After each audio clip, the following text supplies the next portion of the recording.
안녕하십니까. 자유북한방송의 강석진입니다. 이 시간에 지난 시간에 이어서 우리 신동춘 박사님께서 시장 경제와 또 자유민주주의의 그 상관성, 그리고 어떻게 또 형성되었는지, 그리고 대한민국의 시장 경제와 자유민주주의는 어떻게 또 발전해 왔는지를 역사적으로 규명해 주시는 귀한 시간 되겠습니다. 네, 안녕하십니까. 신동춘입니다. 예, 지난번에 이제 시장 경제라는 개념에 대해서 살짝 말씀을 드렸는데, 오늘 이번 시간에 조금 더 구체적으로 가고요. 나중에 이제 우리가 또 자유민주주의 시장 경제가 같은 개념이기 때문에 이것을 어떻게 지켜나가야 될 건가 하는 그런 문제에 대해서도 함께 말씀을 드리도록 하겠습니다. 근데 우리가 이제 굉장히 혼동을 하는 게 있습니다. 그 시장 경제가 완전히 100% 시장 경제가 안 된다는 게 또 현실적인 문제예요. 왜 그러냐면 독과점이라는 게 있잖아요. 독점이 돼버리면 공급자가 하나거든요. 공급자가 하나면 가격이 올라가죠. 가격이 굉장히 그 공급자의 멋대로 올라가게 돼 있어요. 그러니까 이게 거기에 이제 문제가 있어요. 그러면 이제 산업 발전의 초기에 소위 철도 산업이니 석유 산업이라는 거는 거의 회사가 하나씩이었어요. 네, 그렇죠. 미국에서도 이런 것들이 굉장히 골치가 아팠던 거예요. 이 독점의 문제. 그러니까 이제 독점 경제가 되다 보면 이제 피해받는 층이 이제 소비자층이 되는 것이죠. 그러니까 왜냐하면 고가를 지불해야 되니까. 그러니까 국가가 어떻게 소비자를 보호할 거니까 항상 그래서 미국에는 아주 일찍이 20세기 초부터 독점 금지법이라는 것들이 발생을 하고, 소위 이제 우리나라 지금 얘기하는 공정거래법 사상이 많이 발전했어요. 너무 이제 공급자들이 가격을 올리고 약탈적으로 행동을 할 때 그것을 견제를 해야 된다 이거죠. 그는 이제 또 국민들을 보호하기 위한 것이에요, 결국은. 어떻게 보면 자본가의 폭리를 제도적으로 이제 막는 것이 이제 이것이 있잖아요. 이제 시장 자본주의.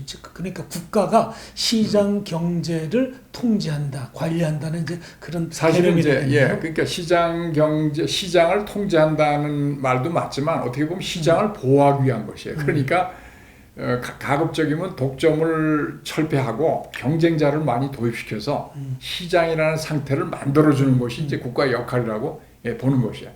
그다음에 이제 요즘에는 이제 정보의 편중이라는 거 있어서 사실은 뭐 구글이니 뭐 페이스북이니 같은 어마어마한 거대 회사들은 정보를 엄청 가지고 있거든요. 그럼 여기에 사실 뭐 대항할 수 있는 기업들이 별로 없어요. 이제 그렇게 되면 경쟁이 제한이 돼서 똑같은 그와 비슷한 상태가 되니까 이런 것도 좀 안 좋다 하는 얘기죠. 그래서 이 모든 것을 국가가 어느 정도 시장이라는 본래 취지를 시장 경제를 살리기 위해서 국가의 개입이 필요하다는 사상이 소위 수정자본주의입니다. 그래서 이제 1930년대 대공황이라는 게 이 공급이라는 게 무한히 막 돼서 시장이 그 막 폭락을 했어요. 폭락을 하다 보니까 결국은 디플레이션이 생기고 하다 보니까 그러면 시장을 또 살려야 되잖아요. 그럴 때는 국가의 재정을 투입을 해서 일자리를 인위적으로 만들어서, 그러면 이제 왜 공장에서 해고되면은 소득이 없으니까 물건을 못 사잖아요. 그러면 이제 소득을 갖게 해야 되니까 일자리를 만들어주는데 그걸 국가 재정으로 만들어줘요. 그러면 이제 봉급이 생기니까 그걸 가지고 물건을 사면 공장이 돌아가고 이렇게 순환적으로 하는 것이 이제 미국의 뉴딜 정책이었습니다. 이게. 그 이제 이렇게 해서 이제 그런데 이제 문제는 이 국가가 이런 개입을 오랫동안 계속하면 이게 사회주의가 된다는 거예요. 국가가 모든 걸 좌지우지하면 안 되고 그것은 일시적인 처방에 그쳐야 된다. 결국은 아까 제가 말씀드리는 것, 시장의 시장 경제 상태를 돌려놓는 거의 역할로서 제한이 돼야 된다. 그렇죠. 그러니까 정부는 이제 시장 경제의 개입을 최소화해야 되는 거네요. 개입을. 그래서 여기 이제 과잉되면은 이제 교육 경제, 사회주의 경제가 되겠어요. 정부의 시장 개입은 일시적이고 필요한 최소한의 것이어야 되며 그러한 정책 목적을 달성할 때는 본래의 작은 정부로 돌아가야 된다는 거예요. 그래서 이제 왜 작은 정부 얘기 나오냐면 국가가 복지한다고 해서 세금 다 걷어들여서 모든 국민 생활에 돈을 주고 하면은 이게 큰 정부가 되거든요. 그럼 부처도 막 수십 개, 4, 50개가 될 수도 있어요. 그러면 국민 생활이 민간 기업이 주도가 돼서 열심히 일을 해서 돈을 벌어서 세금으로 내서 국가 재정이 풍부해져야 되는데 국가가 전부 비대해져 가지고 기업의 활동을 제한하고 개인의 것에 사사건건 가입하게 되면 이게 이제 사회주의로 가는 길입니다. 이게. 그러니까 자본주의 시장 경제와 사회주의의 경계에는 아주 어떻게 보면 묘한 그 경계선이 있는 거예요. 균형을 유지하는 게 이게 참 쉬운 일이 아니겠어요. 그렇습니다. 그러니까 어떤 정권이 어떤 정책을 갖고 하냐에 따라 이것이 좌우로 이게 크게 시장 경제로 하는 작은 정부가 과잉을 한다든지 아니면 독재를 하기 위해서 권력을 가지고 그 모든 것을 통제할 경우에 거의 이것은 자유민주주의의 탈을 쓴 사회주의가 되는 것입니다. 예. 복지를 너무 과잉으로 해가지고 국가의 재정을 파탄하게 이르게 된다든지. 그러니까 이것은 우리 인간이 어떤 시장의 상태에 대한 그 아주 운영의 묘, 아주 그 섬세한 하고 우리가 시장에 개입하지 않고 선의로서 하는 정부의 선의가 필요한 것이지 이게 정부가 오바를 하게 되면 그야말로 독재가 되고 이게 경제가 나빠지게 또 돼 있습니다. 그렇죠. 시장의 그 활동성이 위축이 되는 거겠죠. 네. 이제 케인즈라는 사람이 국가의 시장 개입을 했는데 결국 이 사람도 이제 일시적으로 거쳐야 된다는 것이 지금 교훈입니다. 예. 자, 그러면 이제 여기에 대비되는 사회주의 계획 경제입니다. 아까 제가 자본주의에 있어서도 국가가 너무 과도하게 개입하면 사회주의로 간다고 했죠. 그럼 사회주의는 그런 건 아니고 처음부터 아예 사유기업을 인정 안 하고 개인의 영리 활동도 인정 안 하고 사유재산도 인정 안 하는 국가가 전면적으로 통제하는 체제가 사회주의 계획경제입니다. 자, 그래서 여기 보면 국가 권력이 경제를 좌지우지하죠. 사유를 불인정합니다. 개인의 경제 활동도 불인정합니다. 국영기업이 당의 지시에 따라서 생산 활동을 하게 되죠. 국가가 수요 공급을 강제적으로 획득하고 배분합니다. 국가 목적에 따라서 경제가 왜곡이 되죠. 자, 그러면 이 결과가 어떻게 될까요? 이 국가가 모든 것을 가지고 있으면 이 모든 그 자원이라는 것을 국가 목적에만 주로 배분을 하겠죠. 국가 목적은 주로 뭐죠? 군비, 국가가 강대해지는 거, 뭐 남의 나라를 침략을 해서 또 제국주의하는 거, 이것이 국가 목적이에요. 그러면 소홀히 되는 게 개인의 생필품이나 경호 이런 그 민간의 수요가 경시가 되는 거예요. 그럼 역사적으로 소련에 있어서 군비는 강대해졌어요. 미국하고 경쟁을 하니까. 그러나 경제는 피폐해져서 이 국민들이 먹을 게 없어가지고 나중에 정말 비참한 생활을 했습니다. 그래서 여기도 마찬가지로 소수 특권층, 당군 및 관료와 요 아주 소수죠. 내가 보기에는 이게 2~3%도 안 될 거예요. 소련 국민의 절대 다수의 빈곤 대중으로 양극화가 됐어요. 평등은커녕 극심한 불평등이 초래한 겁니다. 공산주의 사회주의 이상은 평등을 추구하는 것인데 이게 거꾸로 극심한 불평등이 된 겁니다. 예. 평등의 강조로 하향 평준화했어요. 평등이 인민들은 전부 하향 평준에서 아주 굶주림으로 된 시장 겁니다. 기능이 통제되고 위축이 되니까 소비자들이 필요로 한 상품을 생활 필수품들을 제때 공급받지 못하게 된 큰 이제 모순에 빠지게 된 거죠, 이게. 그래서 이제 이 소련에서 나중에 망할 때 보면 사람들이 저쪽에 줄이 있어요, 뭔가 상점 앞에. 그러면 워낙 물자가 부족하니까 일단 줄을 서보는 거예요. 거기 뭔 것을 파는지도 모르고 절대적으로 부족하니까. 근데 이제 미국은 자본주의가 발전해서 계속해서 기업 활동을 하니까 국가 재정이 더 풍부해졌어요. 그러니까 무기 경쟁도 소련이 견딜 수가 없는 거예요. 소련이 모든 국력을 국가의 자원을 다 군비 경쟁에 쏟아부어서 거의 힘들어 죽겠고 인민들은 죽을 지경이고 소련 체제가 어떻게 유지가 되겠습니까? 안 되잖아요. 그게. 그 당시 소련에 광산의 그 광부들이 목욕을 하고 손발을 씻을래도 비누가 공급되지 않아 갖고 씻지 못하고 그로 인해 갖고 그 광산의 광부들이 데모를 하고 그랬었어요. 그런 사례가 있습니다. 그 소련이 핵미사일이니 저 공군기니 이런 것들은 굉장히 잘 만들었잖아요. 그거는 모든 국가의 자원을 거기다 쏟아붓고 수많은 과학자들을 거기다 투입을 한 거예요. 그 나머지 민수는 아예 그냥 애면을 했죠. 그야말로. 자, 이제 그래서 이게 극명하게 대비가 되죠. 그러니까 이제 자본주의에서도 약간 국가의 기능이 조금 시장이 실패할 때는 개입을 할 수가 있는데 그거는 최소한으로 돼야 자유민주주의가 유지가 될 수 있는 것이고 잘못하면 사회주의로 가는데 사회주의 공산주의는 처음부터 국가가 완전히 시장이랄 게 없죠. 그냥 국가가 계획으로 생산하고 계획으로 배분을 했으니까. 그럼 이제 망하는 건데 결국. 그러니까 이제 국가주의적인 그 경제 정책이 결국은 그게 이제 독재 정치로 갈 수밖에 없고 시장 경제가 쇠락해질 수밖에 없는 거예요. 그래서 국가주의라는 말씀을 지금 잘하셨는데 결국 국가주의는 모든 그 국민들을 갖다 도탄에 빠뜨리는 지름길이고 그래서 우리가 이제 가장 중요한 개념은 국가와 시장이라는 거예요. 국가가 더 중요하냐, 시장이 중요하냐. 국가가 중요하면 사회주의, 공산주의고 시장을 중시하는 거는 우리 자유민주주의 국가입니다. 소위 시장 경제. 그래서 이제 그 민주주의 국가에서는 이제 이런 말이 있어요.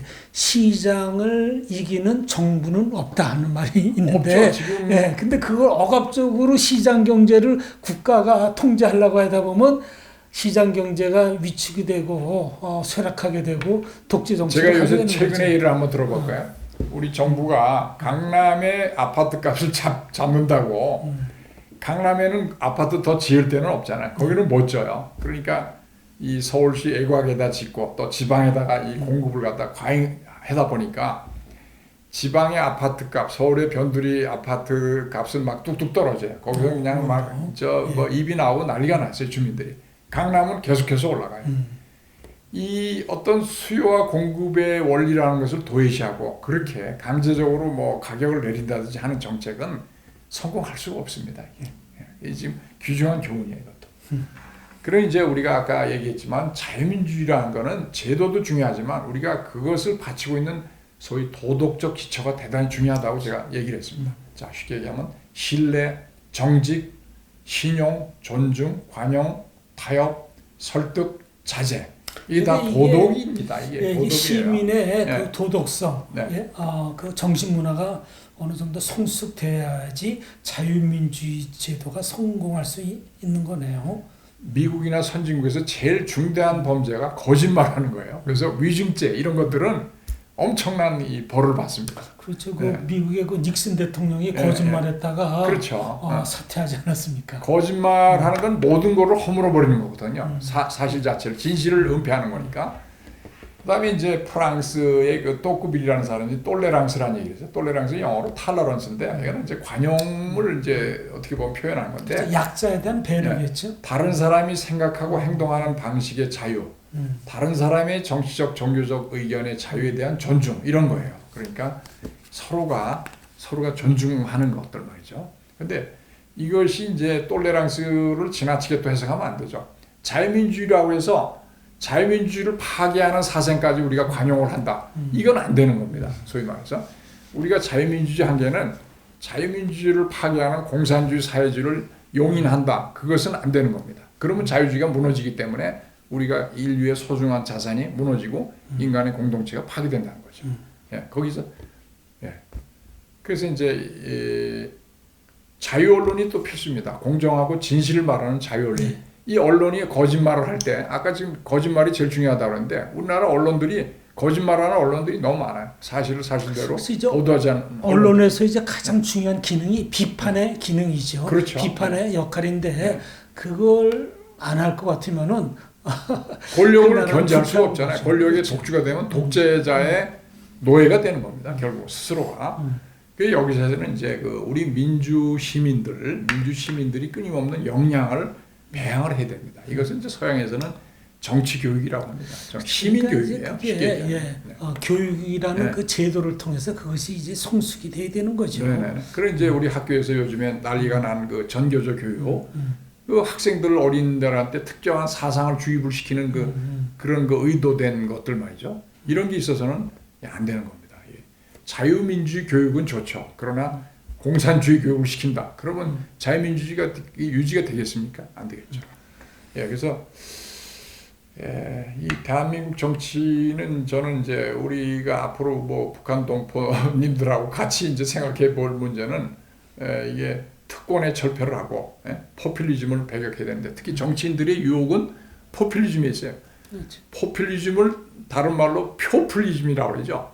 표를 얻기 위한 선심성 정책. 권력을 그것도 유지하게 한 것이죠.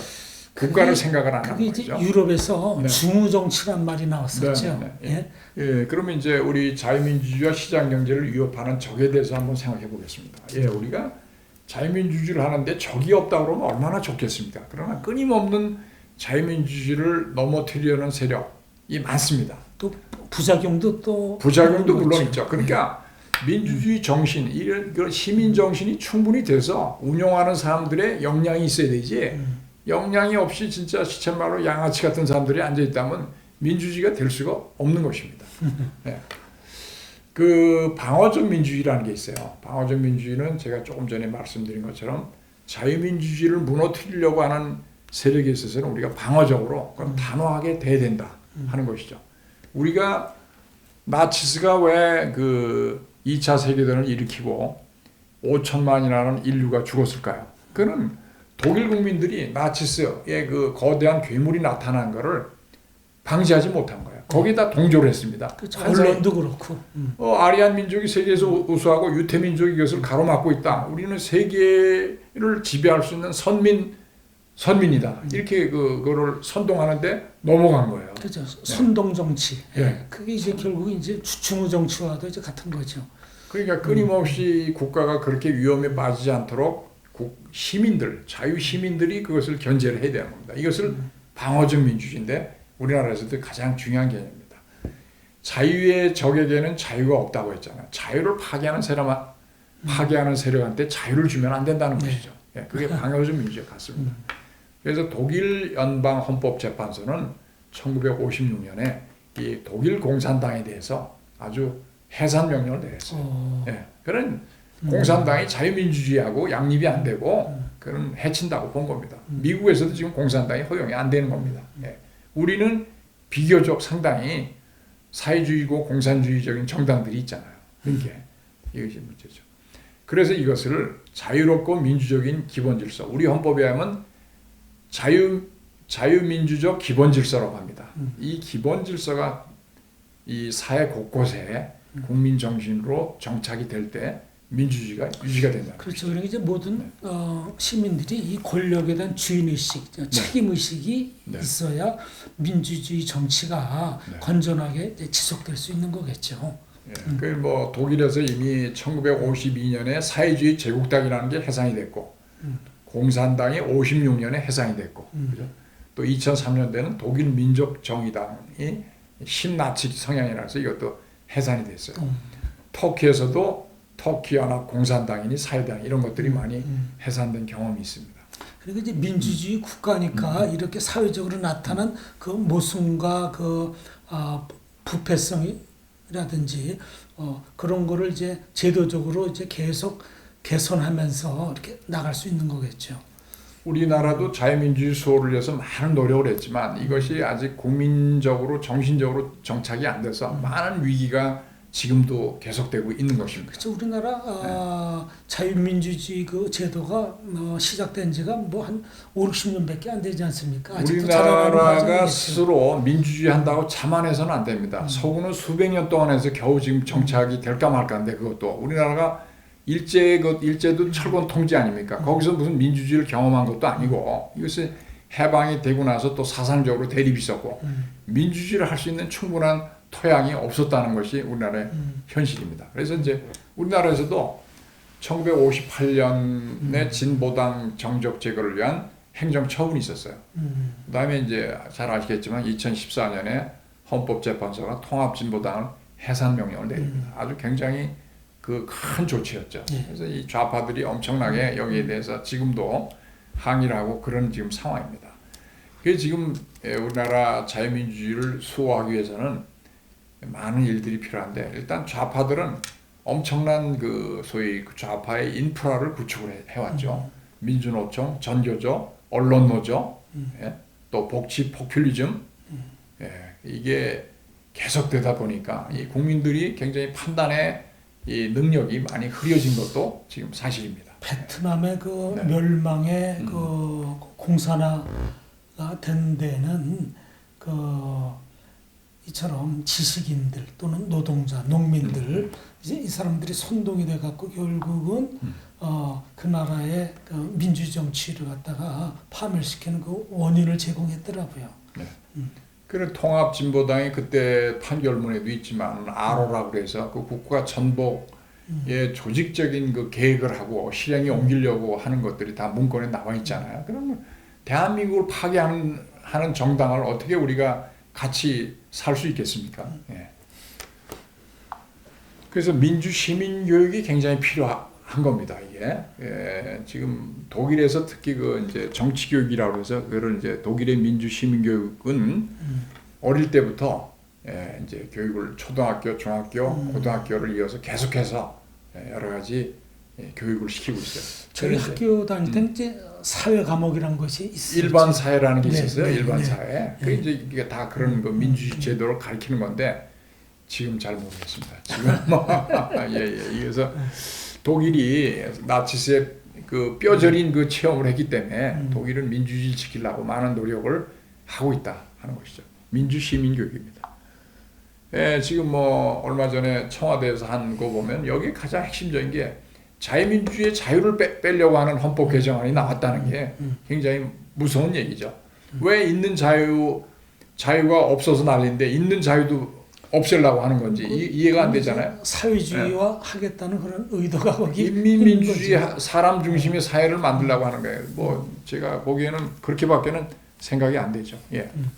자유민주주의 과제가 우리나라에서 어떻게 가야 되느냐. 참으로 이게 진짜 많은 우리 요즘에 이제 민주 시민들이 거리로 나와서 투쟁을 좀 하고 있지 않습니까? 모든 것이 자유를 수호하려고 하는 것입니다. 자유를 엄청난 전제, 독재 세력이 나타나는 것을 더 강화되는 걸 방지하기 위한 것이죠.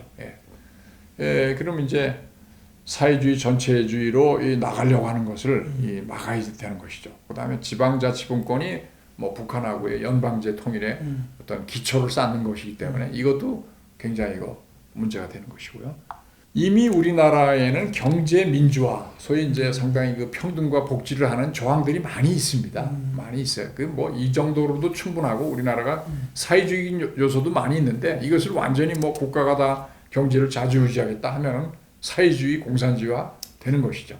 더 이상 헌법 개정에 되는 거죠. 예, 손을 대서는 안 된다는 것입니다. 예. 그 저는 이제 그 우리나라의 자유민주주의 시장경제 교육을 위해서 국민교육을 위해서 학교가 제대로 못하니까 사회에서 이 프리덤 센터 같은 걸 만들어서 옛날에 박정희 대통령 때는 새마을운동 연수원이 있었잖아요. 전국에 다 있어가지고 근면자조 협동의 정신을 다 그 집체교육을 했어요. 저는 지금은 그런 게 필요한 게 아니라 자유민주주의 시장경제가 뭔지 그것을 어떻게 되는지를 가리키는 그다음에 국제정세. 우리나라가 이제 문제가 뭐냐면 국사학자들의 한 90%가 작용화됐다고 하더라고요. 왜 그렇게 됐냐고 제가 원인을 생각해 보면 이 문제의 답을 한반도에 우리 남한과 북한의 우리 민족끼리 이렇게 찾으려고 하는 것이 문제입니다. 그게 아니고 우리 대한민국은 세계의 열강 속에 둘러싸여 있잖아요. 중국, 러시아, 미국, 일본 이런 국제 정세 속에서 우리가 생존을 모색해야지. 우리가 북한 가장 폐쇄적이고 아주 억압적인 체제인 북한하고 거기하고 우리가 잘해가지고 무슨 해결책이 나오겠습니까? 여기에 이제 우리의 문제가 있는 것입니다. 그러니까 이제 북한이 이제 자주제 들먹이라는 게 이제 우리 민족끼리란 말을 많이 하지 않습니까? 근데 그게 상당히 이제 배타적인 것이죠. 지금은 글로벌 시대, 세계 속에 한 나라가 속해 있기 때문에 이제는 배타적인 민족주의가 아니라 보편성 있는 민족주의.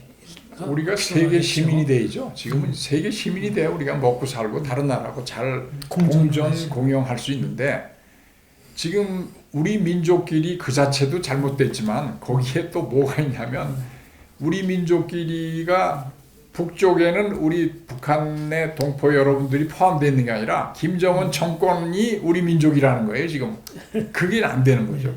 그게 어떻게 우리 민족입니까? 독재 권력에 불과한 것이죠. 그래서